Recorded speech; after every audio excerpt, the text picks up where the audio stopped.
Helmet પહેરવું જોઈએ કે નહીં? આમ તો આ સવાલનો જવાબ સ્પષ્ટ છે, પણ રાજકોટમાં હજુ આ સવાલ ચર્ચાઈ રહ્યો છે, કેમ કે શહેરમાં ફરજિયાત હેલ્મેટનો નિયમ અમલમાં આવી ગયો છે.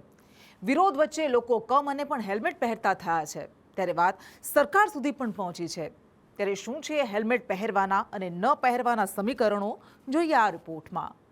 રાજકોટ અને હેલ્મેટ અત્યારે ચર્ચામાં છે. કારણ છે આ દ્રશ્યો.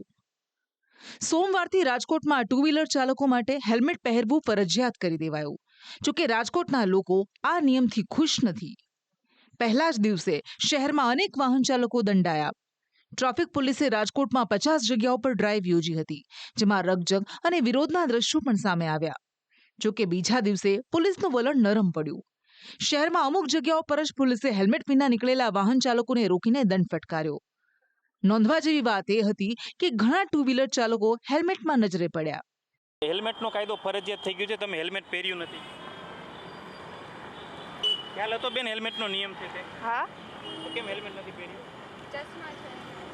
શું કહો છો બેન? ચશ્મા છે, દેખાતું નથી એટલે. હેલ્મેટ તો છે જ અમારી પાસે ગાડી. નીકળ્યા છો પોલીસના દંડથી બચવા માટે પહેર્યો છે કે પોતાની રક્ષા માટે? પોતાની રક્ષા માટે અને સરકારશ્રીનો આદેશનું અનુસાર પાલન કરવા માટે. હેલ્મેટ ફરજિયાત છે, તમે હેલ્મેટ નથી પહેર્યું, શું કહેશો? હા હજી પહેર્યું તો હમણાં જ કહ્યું હા. પણ અત્યારે તમને પોલીસે ઊભા રાખીએ ત્યારે હેલ્મેટ નહોતો પહેર્યો બેન? નતો પહેર્યો. ન પહેરવાનું કારણ શું બેન? મારી મોટી વાત એ હતી કે પોલીસે હેલ્મેટ પહેરીને નીકળેલા લોકોને ગુલાબના ફૂલ આપ્યા. પોલીસનું માનીએ તો રાજકોટના લોકોએ હેલ્મેટના નિયમને સારો પ્રતિસાદ આપ્યો છે.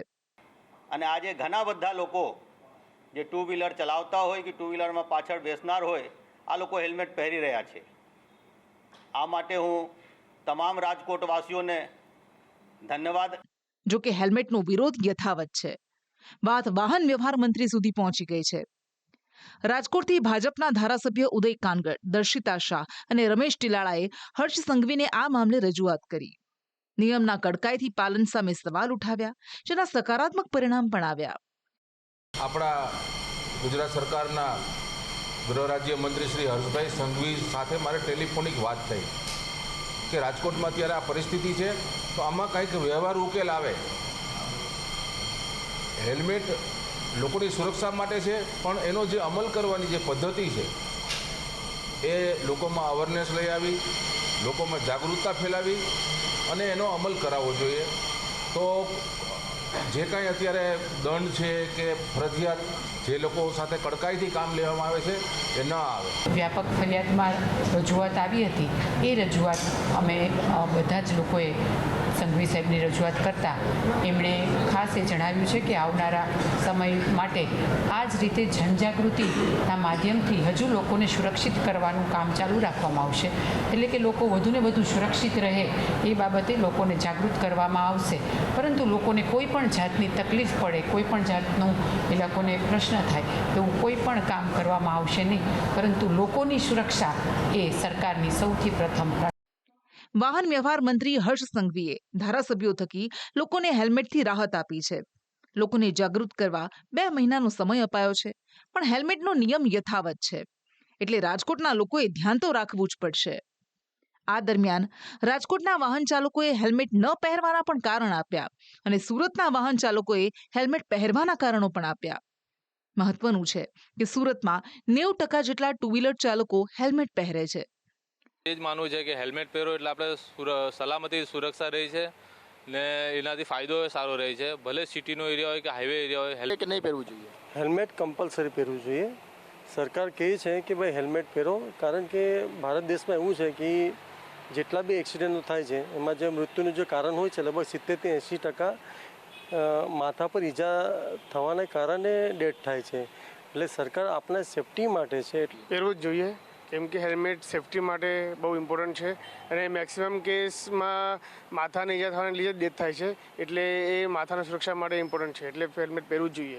હેલ્મેટ ન પહેરવા બદલ લોકોના બહાના પણ સાંભળવા જેવા છે, જેમાં મુખ્ય છે ચશ્મા હોવાને કારણે હેલ્મેટ ન પહેરવું, હેરસ્ટાઇલ બગડી જતી હોવાથી હેલ્મેટ ન પહેરવું, હેલ્મેટ ભૂલાઈ જવાનું કારણ હોય, હેલ્મેટ પહેરવાથી આસપાસનું દેખાતું ન હોવાનું કારણ હોય, કે પછી નજીકમાં જવાનું છે એટલે હેલ્મેટ ન પહેર્યાનું બહાનું.